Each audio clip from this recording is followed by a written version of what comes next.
하나님을 신뢰하는 것과 자기 자신을 신뢰하는 것에는 큰 차이가 있습니다. 자기 자신을 신뢰하는 것은 측량이 가능하고 예측이 가능하기 때문에 그렇게 어렵지가 않고, 그래서 보통 많은 사람들이 자기 자신을 신뢰하며 살아갑니다. 하지만 하나님을 신뢰한다는 것은, 보이지 않는 하나님을 신뢰한다는 것은 그렇게 간단하지가 않습니다. 우상 숭배하는 것도 자기 자신을 섬기는 것의 한 방편입니다.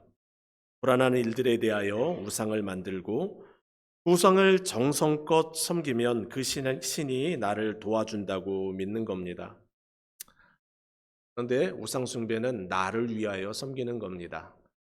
나의 필요한 것들을 우상이 채워준다고 믿기 때문에 섬기는 거예요. 그런 면에 있어서 우상 숭배는 자기 자신을 섬기는 것과 맥을 같이 합니다. 하지만 하나님을 섬기는 것은 근본적으로 다릅니다. 자신이 믿는 대상에 대하여 헌신하고 충성하는 것, 이것은 우상 숭배를 하는 사람들과 어떤 면에서는 동일하다고 볼 수도 있을지 모르지만 그 내용은 하늘과 땅 차이입니다. 가장 중요한 차이는 하나님을 섬기는 것은 나를 위하여 섬기는 것이 아닙니다. 기독교 신앙은 나 자신을 부인하고 하나님을 섬기는 겁니다. 인생의 모든 중심에 내가 있는 게 아니라 하나님이 있음을 신뢰하는 거예요. 나의 행복을 추구하는 것이 아니라 하나님의 기쁨을 추구합니다. 그렇기 때문에 자기 자신을 신뢰하고 자기 자신을 사랑하며 자기 자신을 섬기는 사람이 하나님을 섬기는 것은 간단한 문제가 아닙니다. 거의 불가능해 보이는 일입니다. 하나님이 우리 눈을 열어주셔서, 영의 눈을 열어주셔서 하나님을 볼 수 있도록 해주셔야 하나님을 섬기며 살아갈 수가 있습니다. 자기 자신을 사랑하는 사람들이 교회에 나오게 되면 하나님 섬기는 것을 우상 섬기는 것처럼 하나님을 섬깁니다. 하나님이 나의 행복과 나의 만족을 위해 존재한다고 생각을, 내가 하나님을 잘 섬기면 하나님이 나를 행복해 줄 거야, 이렇게 믿고 신앙생활을 하면 예수를 믿다가 어려움을 만나면 하나님께 실망합니다. 배신감을 느낍니다. 하나님을 떠나버립니다. 이것은 여러분 바른 신앙이 아닙니다. 바른 믿음이 아닙니다. 만일 나의 만족과 유익을 위해 하나님이 존재한다면 과연 어느 누가 선교에 생명을 걸고 복음을 가지고 나갈 수가 있겠습니까? 조선 땅의 그 미개한 우리나라에 공부 다 하고 그런 사람들이 어떻게 와서 자신의 생명을 걸고 복음을 전할 수가 있겠습니까? 기독교를 가리켜 순교의 종교다, 이렇게 이야기를 합니다. 복음을 위해 희생하고 헌신한 피가 뿌려진 나라에 하나님은 복음의 꽃이 피게 하십니다. 일본 기독교와 한국 기독교를 비교하여 사람들이 이야기하기를, 왜 일본은 그렇게 성장하지 않았는데 한국 기독교는 그렇게 많이 성장했는가? 그것에 대하여 이야기하면서 한국 기독교에는 그를 위하여 죽은 순교자의 피가 많기 때문이다라고 이야기합니다.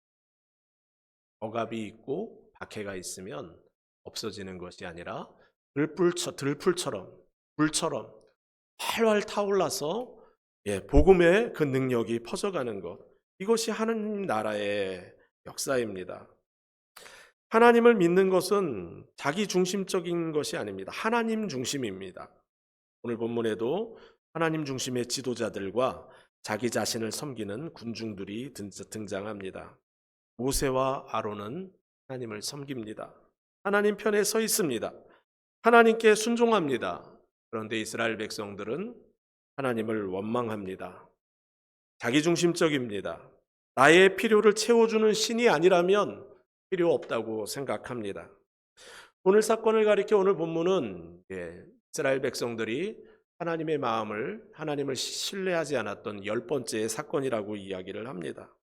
백성들은 좀처럼 변하지가 않아요. 변하지 않습니다. 이집트에서 10가지 재앙을 보면서도 하나님의 살아계심을 보면서 하나님을 신뢰하지 않습니다. 홍해가 갈라져서 마른 땅이 되어 그 길을 건너갔음에도 불구하고 하나님을 신뢰하지 않습니다. 물이 없다고 아우성을 쳤을 때, 하나님이 바위를 쳐서 물을 나게 하셨을 때도 그런 하나님을 신뢰하지 않습니다. 구름기둥, 불기둥으로 이스라엘 백성을 인도함에도 불구하고 그들 마음 중심에는 하나님을 신뢰하는 마음이 없습니다. 성막을 주시고 성막을 통하여 하나님이 친히 만나 주심에도 불구하고 그들의 마음은 원망과 불평뿐입니다. 하나님의 공급하심과 도와주심만 기대할 뿐, 나의 행복을 위하여 존재하는 신만을 찾을 뿐, 그들은 하나님을 신뢰하지 않습니다. 하나님을 믿지 않습니다. 사실 가나안 땅 이 정탐은 모세가 계획한 게 아닙니다. 신명기의 내용을 보면 모세는 가나안 땅을 앞에 두고 명령했습니다. 진격 앞으로. 그런데 이스라엘 백성들이 모세에게 나와서 제안을 했어요. 전쟁을 하려면 무조건 올라갈 것이 아니라 그 땅이 어떤 곳인지 정탐을 하는 게 좋지 않겠습니까? 많은 사람들이 피 흘리는 일이 일어날 텐데 그렇게 하는 게 옳지는 않은 것 같은데요. 모세는 그 이야기를 듣고 좋게 생각했습니다. 전략을 세우고 계획을 세우는 것, 그것은 나쁜 게 아닙니다. 우리는 마땅히 어떤 일을 할 때 계획을 세워야 합니다. 하지만 하나님이 이미 명령하셨고 그 땅을 주겠다고 약속하셨고 승리를 보장하셨다면 그들은 그 땅에 올라갈 건가 말 건가를 결정해서는 안 되는 거였습니다. 그런데 그들의 마음은 달랐습니다. 모세도 그들의 마음이 그렇게 돌변할 거라고는 생각조차도 하지 않았습니다. 모세는 정탐을 떠나는 정탐꾼 지파에서 한 명씩 12명을 정탐꾼으로 보내며 그 땅이 정말 좋은 땅인지 젖과 꿀이 흐르는 땅인지 확인해 보라고 하였습니다.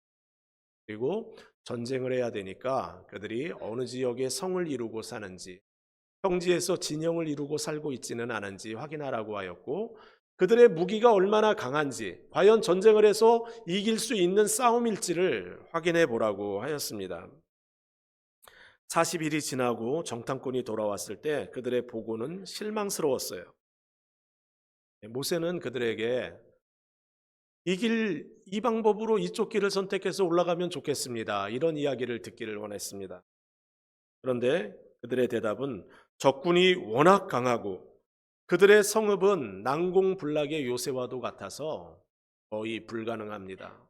더군다나 그 땅에는 거인의 족속인 네피림의 후손들이 있어서 그들 앞에 우리의 모습을 보면 우리는 그냥 메뚜기 같습니다. 전쟁을 하면 안 됩니다라고 보고를 하였습니다. 정탐꾼의 보고의 결정적인 문제는 하나님이 그 땅을 주겠다고 약속을 하셨고 하나님이 함께 하겠다고 약속을 하셨고 반드시 이기게 하실 것이라고 약속을 하셨는데 하나님이 빠져 있습니다. 결국 12명의 정탐꾼 중에 10명의 부정적인 소리를 듣고 이스라엘 백성들은 절망합니다. 소리를 높여 부르짖으며 밤새 통곡했다, 낙심했다 성경은 이야기합니다. 모세와 아론을 원망하며 가나안 사람들과 전쟁을 하여 칼에 죽느니 차라리 이집트로 돌아가는 것이 겠다 결정을 하였습니다. 이집트로 다시 돌아가다니요. 하나님의 뜻에 반대하기로 그들은 결정을 한 거예요. 그리고 이집트로 다시 돌아갈 그 길을 인도할 지도자를 세우기로 결정을 하였습니다. 상황이 무섭게 돌변하자 모세와 아론은 회중들 앞에 절망스러운 모습으로 무력감을 느끼며 엎드려야 했습니다. 영의 눈이 닫혀서 지극히 현실만 바라보는 온 이스라엘 백성들 앞에 여호수아와 갈렙이 나섰습니다. 같이 정탐을 다녀온 사람들입니다. 그들은 자신이 입고 있던 옷을 찢으며 이스라엘 백성들이 보지 못하는 하나님을 보라고 촉구합니다. 여호수아와 갈렙은 하나님이 우리에게 원하는 모습을 보여줍니다. 하나님은 우리가 하나님을 신뢰하기를 원하십니다. 여호수아와 갈렙은 하나님을 신뢰하고 있습니다. 동일한 것을 보고 돌아왔지만 완전히 다른 이야기를 합니다. 하나님을 믿고 있습니다. 갈렙이 백성들에게 전한 내용의 정리는 다음과 같아요. 너무 좋은 땅이라는 거예요. 젖과 꿀이 흐르는 비옥한 땅이라는 겁니다. 하나님이 우리를 기뻐하시면 우리는 그 땅을 들어갈 수 있고 하나님이 그 땅을 우리에게 주실 것이다. 그러니 이스라엘 백성들이여, 더 이상 하나님께 거역하지 맙시다. 하나님을 실망스럽게 하지 맙시다. 그리고 그 땅의 백성들을 두려워하지도 맙시다. 하나님이 함께 하시는데 우리가 왜 메뚜기입니까? 그들은 우리의 밥입니다. 여러분, 여호수아와 갈렙의 보고와 10명의 정탐꾼의 차이가 느껴집니까? 갈렙은 하나님이 약속한 그 땅의 아름다움을 봅니다. 그리고 본인들이 메뚜기가 아니라 그들이 우리의 밥이다. 하나님이 함께 하시는데 네가 못할 것이 무엇이 있겠냐? 두려워하지 말라 이야기를 합니다. 성도 여러분, 한번 생각해 보시기 바랍니다. 여러분이 그 현장에 있었다면 여러분은 어느 편에 서 있겠습니까? 안타깝게도 이스라엘 백성들은 갈렙의 이야기를 무시했습니다. 오히려 더 거칠어졌고 그들의 분노는 거친 불처럼 타올라서 하나님이 개입하셔야만 하셨습니다. 여러분, 우리 인생을 한번 생각해 보시길 바랍니다. 우리의 인생에 얼마나 많은 애들, 걱정들, 고난들이 얼마나 많이 있습니까? 우리의 인생의 길은 결코 평탄한 길이 아닙니다. 고난과 고통이 겹겹이 우리를 찾아오는 것이 우리의 인생의 길입니다. 신실한 크리스찬 학자였던 정신과 의사였던 스카펙은 아직도 가야 할 길이라는 책의 서두에 이렇게 적었습니다.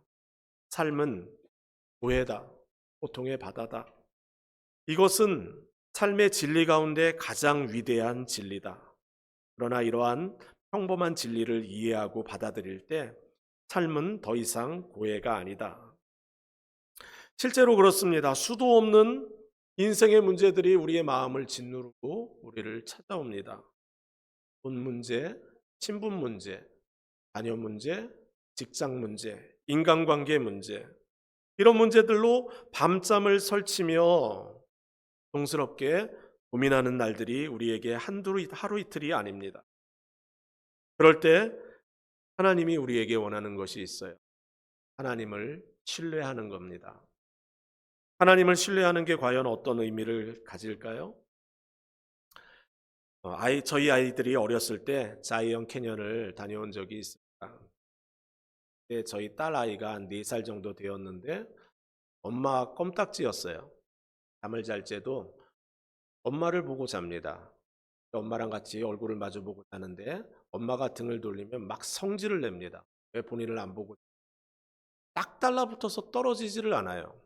자이언 캐년 네로우라고 하는 물길을 걸어가는데 딸아이가 엄마 손을 이렇게 잡고 가다가 엄마 손을 뿌리치고 저한테 막 달려오더니 제 손을 꼭 잡습니다. 웬만해선 제 손을 잡는 아이가 아닌데 제 손을 잡아요. 왜 그렇습니까? 그 험난한 물길 가는데 엄마 못 믿겠다는 거예요. 아빠 믿을 수 있다는 거예요. 제 손을 꼭 붙잡고 길을 갑니다. 믿음은 여러분, 믿음이 뭡니까? 믿음은 자기 자신을 신뢰하는 게 아닙니다. 믿음은 상대방에게 나를 맡기는 겁니다. 나를 지켜줄 수 있고 보호해 줄 수 있고 지탱해 줄 수 있는 상대방에게 나를 맡기는 겁니다. 딸아이가 제 손을 꼭 붙들고 있는데 얼마나 기분이 좋든지 힘들 때마다 제 손을 더 꽉 잡습니다. 얼마나 제 마음이 감사하던지. 믿음이 없이는 하나님을 기쁘시게 하지 못한다고 했죠. 하나님께 나아가는 자는 반드시 그가 계신 것과 자기를 찾는 이에게 상 주시는 힘을 믿어야 된다고 하였습니다. 하나님을 견고하게 의지하고 붙들 때 하나님은 그것을 도와신다는 말씀입니다. 걱정이 있을 때, 염려가 우리를 찾아올 때, 삶이 고통스러울 때 우리가 할 수 있는 일이 무엇입니까? 기도의 자리에서 하나님께 맡기는 거예요. 사람 찾기보다 하나님 앞에 엎드려서 하나님의 은혜를 구하는 겁니다. 이 힘든 시간도 하나님께서 선용하셔서 협력하셔서 선을 이루실 것을 믿고 하나님께 맡기는 거예요. 이 또한 지나갈 테고 이 모든 것들을 은혜로 덮어주실 하나님을 바라보는 겁니다. 믿고 신뢰한다는 의미가 또 하나 있습니다. 그것은 하나님 편에 서는 겁니다. 신뢰하는 것은 내가 신뢰하는 사람 편에 서는 겁니다. 여호수아와 갈렙이 지금 뭐 하고 있습니까? 하나님 편에 섰습니다. 이스라엘 백성들은 민주주의의 다수결 원칙에 따라 한쪽으로 다 모였습니다. 그런데 여호수아와 갈렙은 모두가 예스라고 말하는 상황에서 노라고 이야기합니다. 하나님 편에 섰습니다. 다윗과 골리앗이 싸울 때 기억합니까? 사람들은 골리앗이 두려워 벌벌 떨고 있었어요. 하나님을 그가 욕하고 조롱하는데도 찍소리하지 못하고 숨죽이고 있었습니다. 그런데 다윗은 감히 누가 하나님을 욕하는가? 불끈 주먹을 쥐고 거인 장수 골리앗 앞에 서지 않았습니까? 믿음은 이 편도 저 편도 아닌 것이 믿음이 아닙니다. 내 앞에서 하나님 편에 서는 것, 이것이 믿음입니다. 한국에서 목회할 때 목사님 두 분이 저 때문에 싸우는 것을 본 적이 있습니다. 저를 두둔하던 목사님이 박재현 목사는 절대로 그럴 사람이 아니라고 하고 있었고, 한 사람은 뭐라고 막 싸우고 있었어요. 오피스에서 목사님들이 싸우니까 신기해서 지나가면서 귀를 대고 들어보니까 저 때문에 싸우고 있었어요.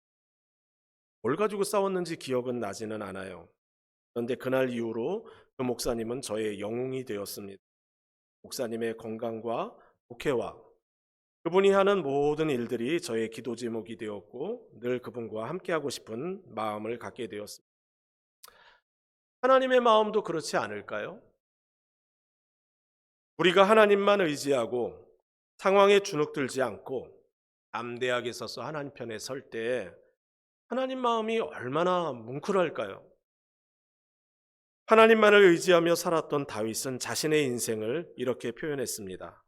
내가 주를 의뢰하고 적군을 향하여 달리며 내 하나님을 의지하고 담을 뛰어넘었나이다. 다윗에게는 많은 싸워야 하는 적군이 있었습니다. 정복해야 하는 수많은 담들이 그의 앞에 있었습니다. 그런데 그는 주를 의뢰하고 적군을 향해 달렸고 하나님을 의지하며 담을 넘었습니다. 하나님의 마음이 얼마나 뭉클했을까요? 다윗은 우리가 잘 알고 있다시피 불행한 아버지입니다. 신실하지 못한 남편입니다. 살인죄를 저질렀고 간음을 하였던 인물입니다. 도덕적인 평가로 내린다면 우리보다 결코 착한 사람이 아닙니다. 네? 그러니까 우리보다 잘한 것 한 가지가 있어요. 하나님 편에 섰습니다. 하나님은 하나님 편에 선 사람을 기뻐하셨고 내 마음에 합한 자다. 성경에 어느 누구도 하나님이 내 마음에 합한 자라고 이야기한 적이 없어요. 그런데 큰 일이든 작은 일이든 하나님 편에 선 모습을 볼 때마다 하나님은 내 마음에 합한 자라 말씀을 하셨습니다. 성경에는 하나님 편에 서라는 말이 참 많이 나옵니다. 금송아지를 만든 후에 모세는 누구든지 여호와 편에 있는 자는 내게로 나오라 이야기를 하셨어요. 모세가 진문의 섬에 누구든지 여호와 편에 있는 자는 내게로 나오라. 여호수아는 이스라엘 백성들에게 너희가 섬길 자를 오늘 택하라고 강권하면서 오직 나와 내 집은 여호와만을 섬기겠노라라고 이야기를 하였습니다. 엘리야 선지자는 갈멜산에서 이스라엘 백성들에게 촉구했습니다. 너희가 어느 때까지 둘 사이에서 머뭇머뭇하겠느냐? 엘리야가 모든 백성에게 가까이 나아가 이르되 너희가 어느 때까지 둘 사이에서 머뭇머뭇하려느냐? 예수님은 더욱 분명하게 말씀하셨습니다. 나와 함께하지 아니하는 자는 나를 반대하는 자라. 믿음은 하나님을 신뢰하여 하나님 편에 서는 겁니다. 하나님 편에 서 있음을 행동으로 보여주는 겁니다. 예수님께서도 이스라엘 백성처럼 자기 만족과 자기 이익을 위하여 예수님 주변으로 모이는 사람들을 상대한 적이 있습니다. 물고기 2마리와 보리떡 5개로 5,000명을 먹이신 후에 예수님이 다른 곳으로 많은 사람들이 예수님을 찾아왔어요. 그때 예수님이 그들에게 너희가 내게 온 것은 나를 믿으려고 온 게 아니다. 너희들이 먹고 배불렀기 때문에 왔지 나를 믿으려고 온 게 아니다. 그들에게 중요한 이야기를 하셨는데요.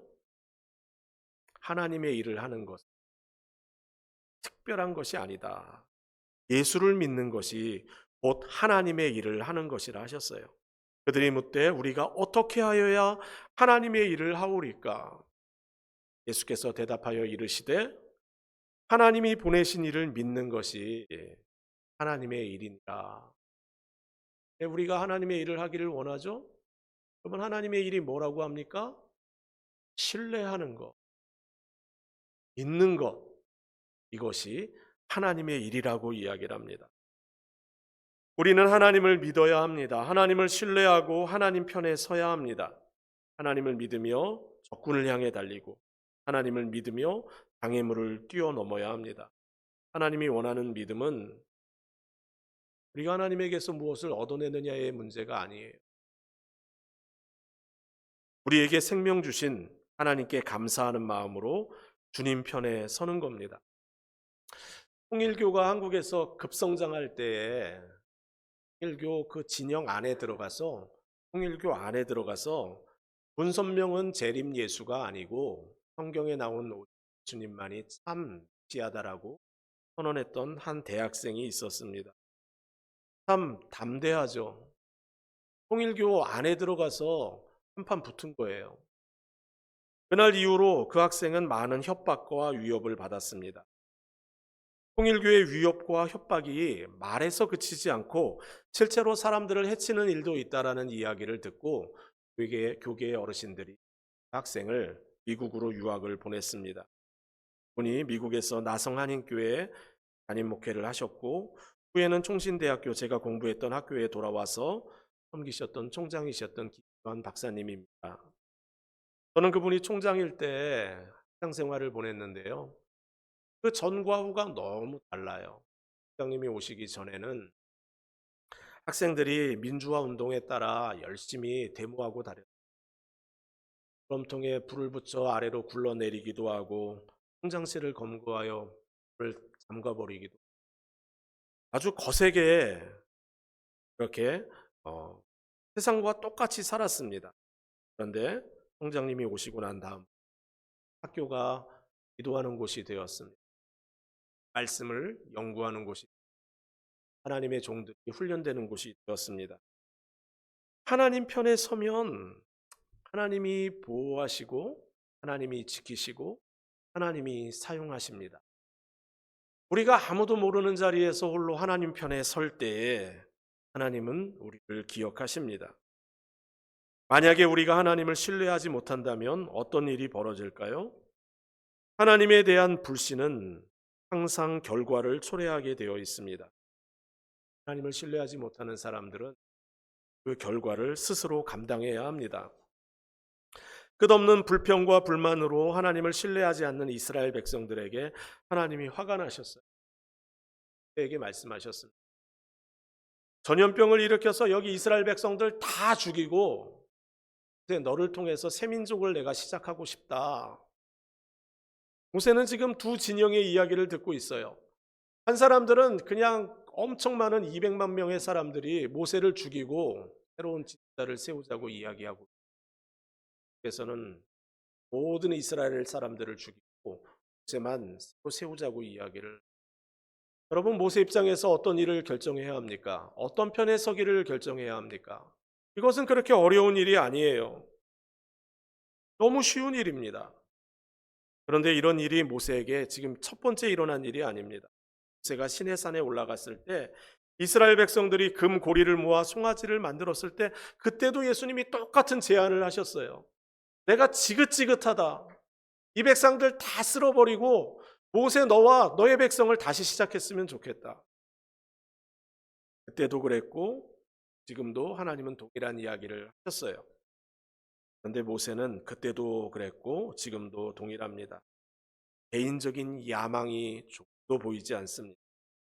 그저 모세는 자신이 섬기는 이스라엘 백성들이 용서받고 생명을 표현하기를 원했습니다. 모세는 어떻게 거듭해서 하나님을 원망하는 이스라엘 백성을 위해 기도하며 중보할 수가 있었을까요? 하나님을 너무 잘 알고 있었던 거예요. 모세는 하나님의 이름을 질투했습니다. 자기의 이름을 가지고 질투하지 않아요. 자기 자신은 신경도 쓰지 않습니다. 모세에게 온통 마음이 가 있는 것은 하나님의 이름, 그의 명성, 그의 영광입니다. 만약에 하나님께서 이스라엘 백성들을 광야에서 죽게 하신다면 한번 생각해 보십시오. 온 세상의 사람들이 이집트에서 하나님께서 이스라엘 백성들을 구출해낸 것도 알고 있고, 홍해 바다를 가른 것도 알고 있고, 광야에서 먹이신 것도 알고 계신데, 다 알고 있는데, 만약에 그들이 이스라엘 이 광야에서 다 죽게 된다면 그것은 하나님이 능력이 부족해서 그런 거라고 세상 사람들이 하나님을 조롱할 겁니다. 하나님이 조롱받는 그것은 내가 참을 수 없습니다.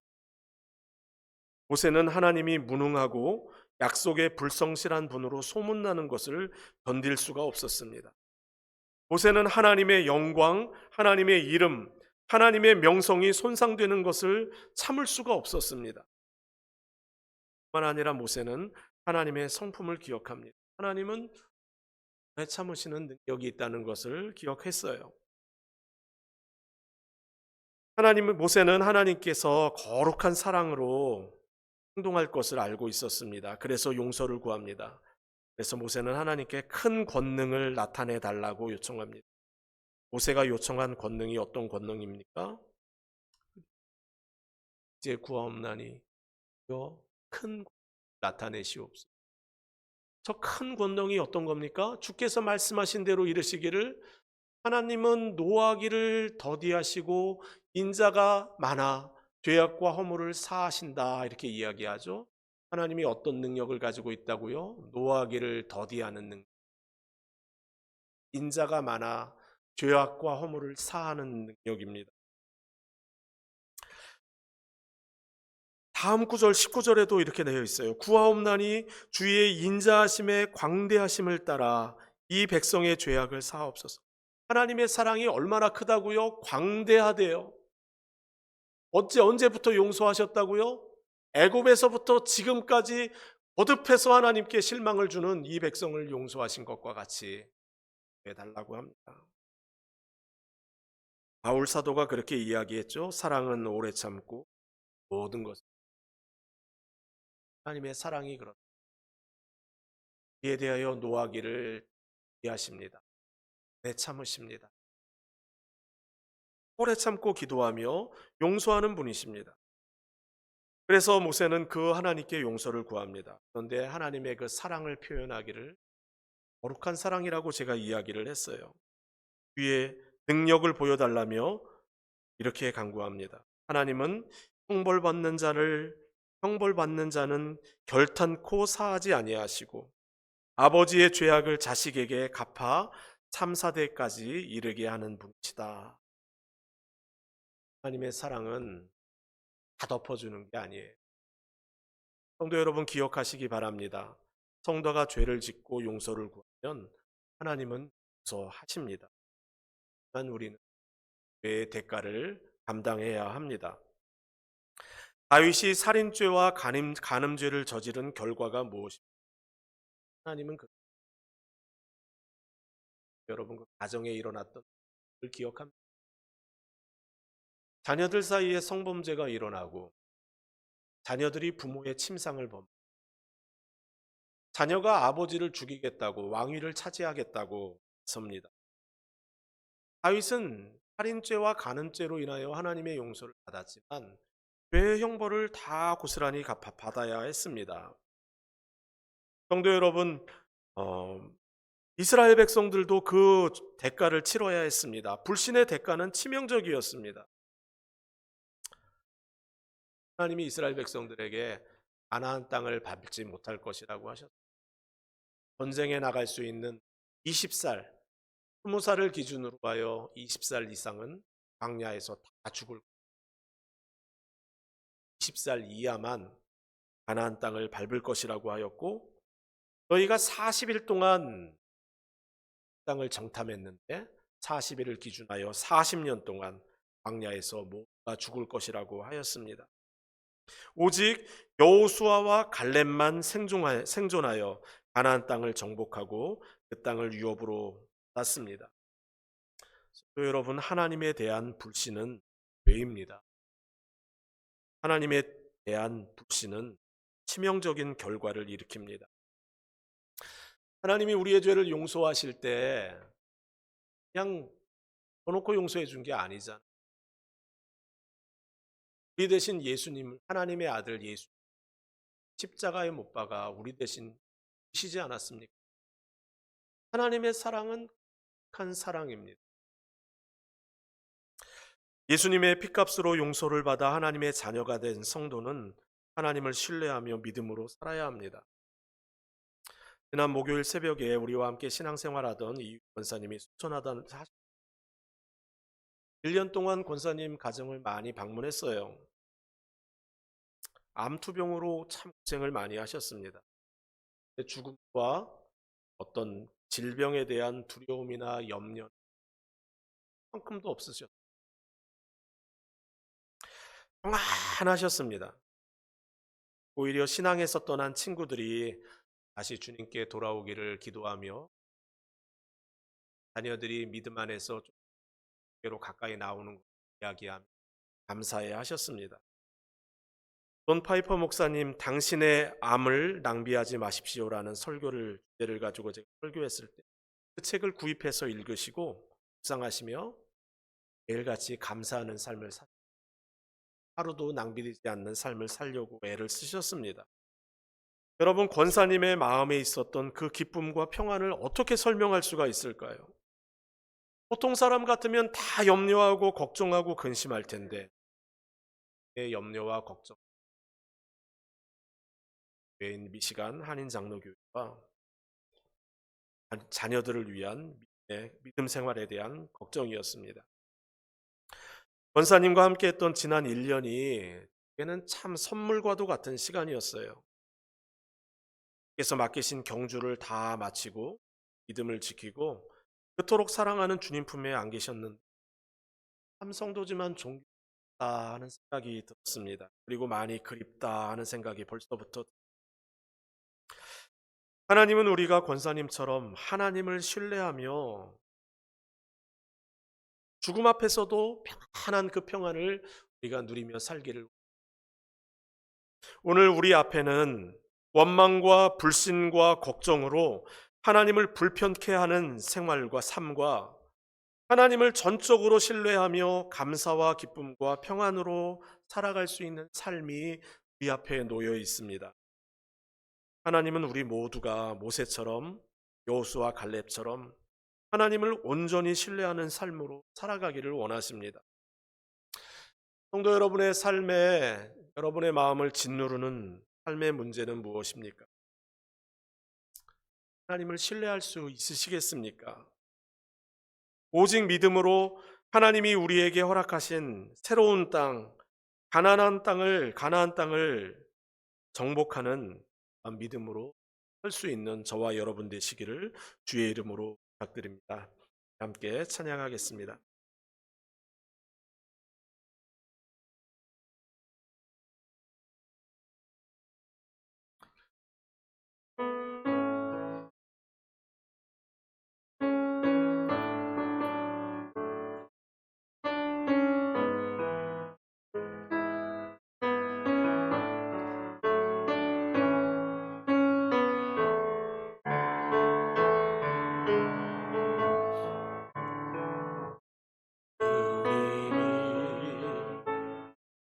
주신 땅으로 한 걸음씩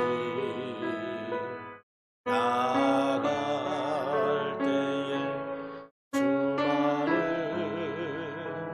적들과 견고한 성이 나를 두렵게 하지만 주님을 신뢰함으로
함께 기도하겠습니다. 하나님은 우리가 우리의 모든 상황 속에서 하나님을 신뢰하기를 원하십니다. 하나님을 온전히 의지하고 하나님 편에 서기를 원하십니다. 주여, 감당하기 힘든 내 삶의 문제들 가운데서 오직 주님만 신뢰하게 하옵소서. 원망과 불평이 아니라 하나님을 신뢰함으로 하나님 편에 서서 믿음으로 행동하게 하옵소서. 하나님을 불신하는 결과가 치명적인 것을 잊지 않게 하옵소서. 눈에 보이는 현실이 아니라 함께 하시는 하나님을 바라보는 믿음의 눈을 열어주시고 믿음의 결단과 헌신을 가지고 주께 나아가게 하옵소서. 우리 말씀 생각하며 기도하며 나아가겠습니다. 사랑과 은혜 많으신 아버지 하나님, 우리의 인생의 많은 문제와 고통의 문제를 가지고 주님 앞에 기도하며 나아갑니다. 하나님, 해야 하는 많은 일들과 염려와 걱정이 우리 앞에 있습니다. 하나님, 내 힘으로 할 수 없는 일들이 많이 있습니다. 하나님 아버지, 믿음으로 갈 수 있기를 원합니다. 성령 충만함을 주옵소서. 은혜의 충만함을 주옵소서. 담대한 믿음을 주옵소서.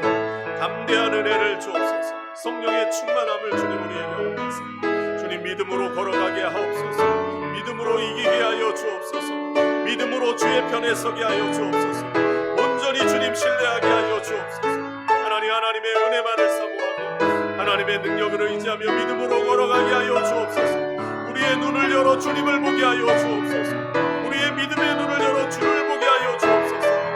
하나님 아버지, 하나님 편에 서서 하나님을 기쁘시게 하는 인생, 하나님을 영화롭게 하는 인생 살아가게 하여 주옵소서. 우리의 실제 되시는 주님을 영화롭게 하는 삶, 하나님을 영화롭게 하는 믿음의 길 걸어갈 수 있도록 주여 우리에게 은혜를 더하여 주옵소서. 주님 함께 하여 주옵소서. 크신 은혜와 능력으로 주님 세일을 행하여 주옵소서.